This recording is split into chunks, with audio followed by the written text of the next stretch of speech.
Bienvenue sur toute l'actualité en France et à l'international. On commence tout de suite. Le ciel nocturne au-dessus de l'Iran n'est pas devenu sombre, il s'est embrasé. Des murs de feu s'élevant depuis des coordonnées choisies avec soin, minutées avec soin, et clairement destinées à envoyer un message. Mais voici ce qu'aucun titre ne vous dit. Ces réactions en chaîne ne se sont pas arrêtées au rayon de l'explosion. Quelque chose de bien plus grand venait d'être mis en mouvement, et le monde a environ 72 heures. C'est habituellement le moment où la conférence de presse à la manière de Trump déclare un contrôle total pendant que la carte derrière le pupitre est encore en feu. La nuit était calme au-dessus de l'Iran. Puis, elle ne l'était plus. En l'espace de quelques minutes, d'énormes boules de feu ont déchiré l'obscurité, montant haut dans le ciel, visibles à des kilomètres. Le sol a tremblé, des fenêtres ont éclaté, et quelque part au cœur de centres de commandement militaire à travers le Moyen-Orient, des écrans se sont allumés avec des données que personne ne voulait voir. Le B-52 Stratofortress était arrivé. Pour ceux qui ne suivent pas de près le matériel militaire, le B-52 n'est pas simplement un autre appareil. C'est une déclaration. C'est la manière pour l'armée américaine de dire à un adversaire, sans prononcer un mot, que la situation a dépassé le stade de la diplomatie. Construit d'abord dans les années 1950, cet appareil a été modernisé décennie après décennie. Il transporte une charge utile que peu d'autres bombardiers au monde peuvent égaler. Il peut décoller du territoire continental des États-Unis, frapper une cible n'importe où sur la planète, puis revenir sans jamais atterrir sur un sol étranger. Quand un pays voit des B-52 dans le ciel au-dessus de lui, il ne regarde pas un tir d'avertissement. Il regarde le résultat d'une décision prise au plus haut niveau du gouvernement, une décision passée par des semaines, être des mois, d'examen du renseignement, d'autorisation juridique et de calcul stratégique. Cette décision brûlait maintenant devant lui. Même le slogan de campagne le plus bruyant ne peut pas transformer un cratère en réussite politique. Les frappes ne semblaient pas aléatoires. Les analystes qui ont étudié les premières images ont remarqué quelque chose d'important. Les incendies n'étaient pas dispersés, ils étaient regroupés. Des lieux précis ont été touchés selon un schéma qui suggérait un ciblage préparé à l'avance. C'est ce que les planificateurs militaires appellent un paquet d'objectifs, une liste de coordonnées soigneusement assemblées au service d'un objectif stratégique plus large. Chaque point de cette liste représente quelque chose que l'Iran ne voulait pas voir détruit. Des rapports et du renseignement en source ouverte ont commencé à pointer vers des installations liées à l'infrastructure de missiles de l'Iran, au stockage d'armes et au réseau de coordination du commandement. Ce n'étaient pas des zones civiles, c'étaient des installations militaires de haut niveau, durcies, protégées et délibérément cachées de la vue satellite depuis des années. Le fait qu'elles aient été trouvées, ciblées et frappées en séquence raconte déjà une histoire à lui seul. Les munitions utilisées dans ce type d'opération ne sont pas de simples bombes larguées depuis l'altitude. Le B-52, dans sa configuration actuelle, est capable d'emporter des armes guidées de précision, des bombes anti-bunker conçues pour pénétrer profondément sous terre avant d'exploser, des missiles de croisière capables de se diriger eux-mêmes à quelques mètres d'une cible précise, et, dans certaines configurations, des armes conçues pour déclencher des explosions secondaires à l'intérieur d'une installation. Ce dernier point compte énormément ici. Les réactions en chaîne observées dans les images et décrites par des témoins de la région n'étaient pas accidentelles. Quand une seule explosion en déclenche une deuxième, puis une troisième, puis une quatrième, ce n'est pas une seule bombe qui explose. Ce sont des munitions stockées, du carburant pour missiles ou des matières de qualité militaire qui prennent feu à l'intérieur d'une installation qui n'aurait jamais dû être trouvée. La réaction en chaîne est la confirmation. Elle dit à l'observateur, et plus importante encore, elle dit à l'Iran que ce qui a été touché est exactement ce qui devait l'être. Au moment où les incendies ont atteint leur point culminant, le portrait était devenu plus clair pour ceux qui suivaient la situation de près.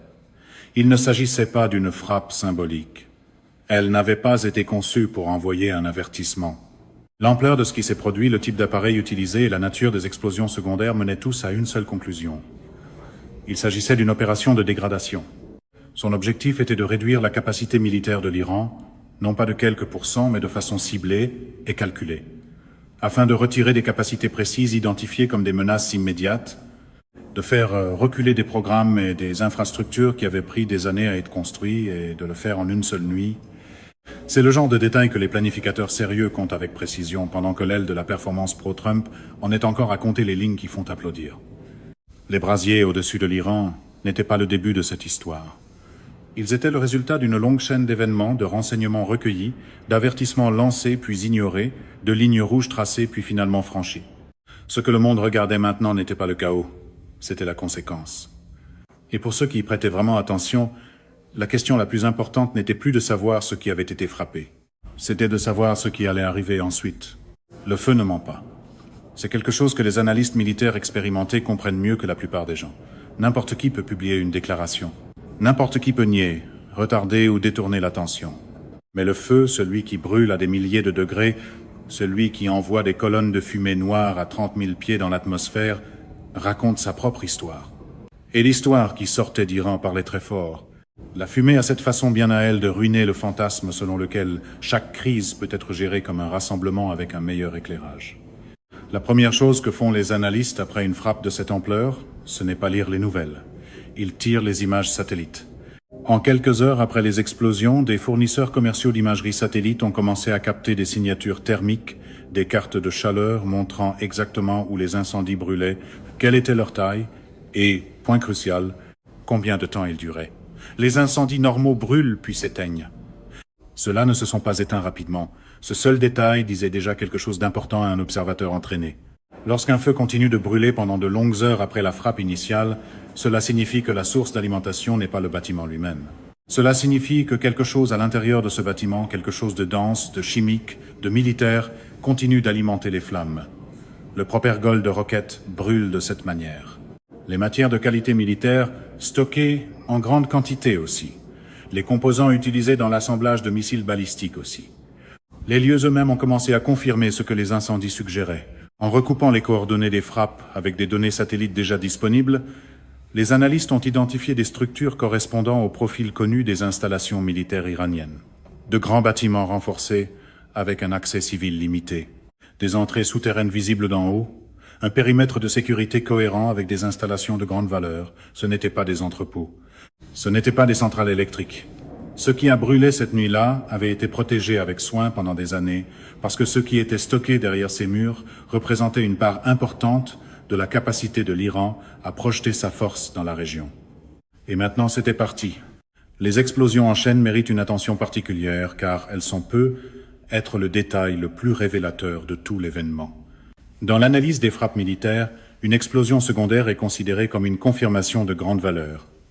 Cela signifie que la munition n'a pas seulement endommagé une structure, elle a atteint le matériel stocké à l'intérieur. Des témoins dans les zones voisines ont décrit plusieurs détonations distinctes. Non pas une seule grosse explosion suivie de silence, mais une séquence, une frappe, puis une pause, puis une autre explosion, puis une autre. Ce schéma est compatible avec une installation qui stocke plusieurs munitions indépendantes ou plusieurs sources de carburant dans des sections séparées. À mesure que la chaleur et le feu progressaient dans la structure, ils atteignaient chaque section à leur tour, déclenchant une nouvelle détonation à chaque contact. Pour l'Iran, ce n'était pas simplement une perte physique, c'était une perte catastrophique d'inventaire. Des missiles, des composants, des systèmes de guidage et des ogives stockés. Tout cela pouvait être détruit en une seule opération nocturne coordonnée. Ce qui prend des années à se procurer, des mois à assembler et d'énormes ressources à dissimuler a été réduit à des signatures thermiques sur un écran satellite. Voilà à quoi ressemble la réalité lorsqu'elle refuse de coopérer avec la bravade de qualité télévisuelle. Au-delà de la destruction physique, l'évaluation des dommages porte un deuxième niveau de signification. Le fait que ces installations aient été localisées, identifiées et frappées avec succès dit à l'Iran et à tous les autres pays qui regardent quelque chose de profondément inconfortable. Leur secret avait échoué. Quelque part dans la longue chaîne de collecte du renseignement, qu'il s'agisse de renseignements d'origine électromagnétique, de sources humaines, de surveillance satellite ou de pénétration cybernétique, les emplacements précis de ces installations avaient été identifiés et confirmés. La sécurité opérationnelle dans laquelle l'Iran avait beaucoup investi avait été compromise à un niveau suffisamment grave pour permettre l'assemblage d'un paquet de frappes de précision. Cette prise de conscience est, à bien des égards, plus dommageable que les incendies eux-mêmes. Au moment où les évaluations des dommages ont commencé à circuler dans les milieux analytiques et du renseignement, le portrait qui en est ressorti était sobre. Les brasiers n'avaient rien de symbolique. La destruction était réelle, profonde et calculée pour faire reculer certaines capacités dans une mesure mesurable. L'Iran se retrouvait maintenant à l'intérieur d'une nouvelle réalité, une réalité où son infrastructure cachée avait été exposée, où sa capacité stockée avait été réduite et où le lendemain matin exigeait un ensemble de décisions complètement différent de celui de la veille. Le sol avait bougé non pas métaphoriquement, mais littéralement, dans les cratères laissés par des armes qui avaient parcouru des milliers de kilomètres pour atteindre leur cible. Il existe un moment, après chaque frappe majeure, que le monde ne voit pas à la caméra. Cela se passe dans une pièce sans fenêtre, où des généraux sont assis en face de politiciens, où des cartes sont étalées sur les tables, où des téléphones sonnent depuis des capitales qui veulent des réponses, et où les conversations les plus dangereuses au monde ont lieu dans le calme, avec maîtrise et avec des conséquences immenses. Ce moment se produisait maintenant à l'intérieur de l'Iran. Aucun décor doré, aucun slogan géant, seulement le genre de silence qu'on ne peut pas intimider avec un micro. La première couche visible de la réponse iranienne a été ce qu'elle est toujours, un mélange de déni et de défi. Les déclarations officielles étaient soigneusement formulées, le langage était mesuré. Mais sous cette surface, tous les analystes sérieux qui observaient la situation comprenaient que l'Iran n'était pas immobile. Il calculait, il évaluait ses pertes avec précision. Et il communiquait non pas par conférence de presse, mais par des canaux qui n'apparaissent sur aucun fil de nouvelles, des canaux relais. Cela, à lui seul, rend le moment plus difficile à emballer selon l'habitude pro-Trump de confondre le volume avec la stratégie. Il s'agit de l'atout stratégique le plus sophistiqué de l'Iran, et il est souvent sous-estimé par les observateurs qui se concentrent uniquement sur les frontières iraniennes. Depuis des décennies, l'Iran a construit ce que les stratèges militaires appellent un réseau de défense avancé. Plutôt que de mener ses combats sur son propre territoire, il a massivement investi dans la construction, le financement, l'entraînement et la direction de groupes armés dans toute la région. Il ne s'agit pas de sympathisants vaguement affiliés. Ce sont des groupes organisés, équipés et en communication régulière avec les structures de commandement iraniennes. Au nord et à l'ouest, le Hezbollah au Liban, aguerri par le combat, équipé de missiles et installé directement sur la frontière d'Israël avec un stock d'armes reconstruit discrètement au fil des années. Au sud, les Houthis au Yémen, déjà dans une posture de conflit active, ayant déjà démontré leur capacité à frapper des cibles maritimes dans la mer Rouge au moyen de drones et de missiles de précision. À l'est et au nord-est, un réseau de milices irakiennes opérant à l'intérieur des frontières de l'Irak, positionné à portée de frappe des installations militaires, des routes logistiques et des infrastructures de partenaires régionaux. Chacun de ces groupes a reçu un message après les frappes. Le contenu de ce message et les instructions qui l'accompagnaient ne font pas surface immédiatement, mais l'architecture de réponse était déjà en mouvement. Les acteurs régionaux, eux non plus, n'ont pas attendu passivement d'y voir clair.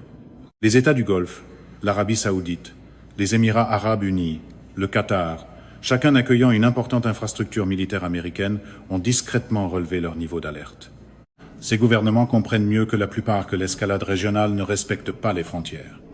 Un conflit qui commence au-dessus de l'Iran peut atteindre leurs côtes, leurs installations pétrolières et leur espace aérien plus vite que ne peuvent être publiées des déclarations officielles. Israël, pendant ce temps, surveillait chaque donnée avec une attention extraordinaire. Pour les planificateurs de la défense israélienne, un Iran dont la capacité de missiles a été dégradée représente une fenêtre stratégique temporaire, mais importante, une fenêtre qui recompose leurs propres calculs opérationnels de façon qui ont d'énormes implications sur ce qu'ils pourraient, ou non, choisir de faire dans les jours suivants. La Russie et la Chine, qui entretiennent toutes deux des relations profondes avec l'Iran, ont émis des signaux soigneusement ambigus. Aucune des deux n'a condamné les frappes dans des termes assez forts pour constituer une ligne rouge. Aucune des deux n'a offert à l'Iran le type de couverture diplomatique ouverte qui ferait basculer la situation vers une confrontation entre superpuissances. Elles ont regardé. Elles ont calculé leur propre exposition. Et elles ont dit juste assez pour ne rien dire.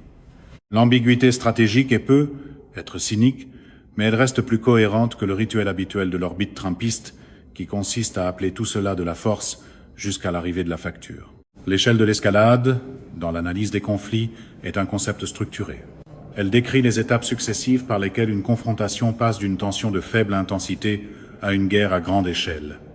Chaque échelon de cette échelle représente une décision, un choix fait par un camp ou l'autre, soit de tenir sa position, soit de monter plus haut. Ce que les frappes des B-52 ont fait, c'est de faire grimper le conflit de plusieurs échelons en une seule nuit. L'Iran faisait maintenant face à une décision sans option propre. Absorber la frappe sans réponse visible risquait de projeter une image de faiblesse à l'intérieur auprès de sa propre population et à l'extérieur auprès de son réseau de relais qui surveille tout signe d'hésitation. Mais répondre directement et avec force risquait de déclencher une deuxième vague de frappes plus large, à laquelle son infrastructure désormais affaiblie était mal préparée à survivre. C'était un piège construit avec précision. La région n'était plus au bord de l'escalade, elle avait déjà fait un pas dans le vide, et chaque capitale, de Washington à Beijing, faisait maintenant le même calcul silencieux. Jusqu'où cela ira-t-il avant de devenir quelque chose qu'on ne pourra plus arrêter? Cette question en général survit longtemps après que les démonstrations de virilité télévisées sont rentrées à la maison. L'histoire ne s'annonce pas elle-même, elle n'envoie pas d'avertissement. Elle ne s'arrête pas pour laisser le temps de se préparer. Elle arrive tout simplement sous la forme d'une décision prise dans une pièce, quelque part, par quelqu'un, à un moment que le reste du monde ne comprendra qu'après coup. Ce moment peut être déjà passé. Les États-Unis, en déployant des B-52 dans une opération de frappe directe contre le sol iranien, ont franchi un seuil dont la portée dépasse largement le résultat militaire immédiat. Pendant des décennies, la stratégie américaine au Moyen-Orient a reposé sur une doctrine de pression indirecte, de sanctions, de soutien à des relais, d'opérations clandestines et d'isolement diplomatique. Des frappes conventionnelles directes à grande échelle contre l'Iran représentaient une ligne que les administrations successives approchaient, sans jamais la franchir complètement. Cette ligne n'existe plus. Une fois ce seuil franchi, même l'argumentaire le plus lisse de l'ère Trump ne peut plus prétendre qu'il ne s'agissait que d'un autre épisode de paroles musclées. Ce que cela signifie pour la posture militaire américaine dans la région est considérable. Les analystes militaires qui suivaient les mouvements des groupes aéronavals américains, les déploiements d'ailes aériennes et le prépositionnement logistique ont noté que l'infrastructure nécessaire à des opérations soutenues avait été discrètement assemblée bien avant la chute de la première bombe. Il ne s'agissait pas d'une frappe réactive montée pendant la nuit. Les chaînes d'approvisionnement, les accords de déploiement, l'architecture du renseignement, tout indiquait une campagne planifiée en partant du principe qu'une seule frappe ne serait pas la dernière. La question que se posaient maintenant les observateurs sérieux n'était pas de savoir si les États-Unis étaient prêts à l'escalade, c'était de savoir s'ils s'y étaient déjà engagés. À l'intérieur de l'Iran, la pression politique qui a suivi les frappes a été immédiate et multiple. Le gouvernement faisait face à deux publics en même temps, chacun tirant dans une direction opposée. Sa population intérieure, déjà éprouvée par des années de pression économique dues aux sanctions internationales, regardait son infrastructure militaire brûler sur des images qui se sont propagées plus vite que n'importe quelle déclaration officielle ne pouvait les contenir. Pour les Iraniens ordinaires, les incendies représentaient quelque chose de profondément personnel.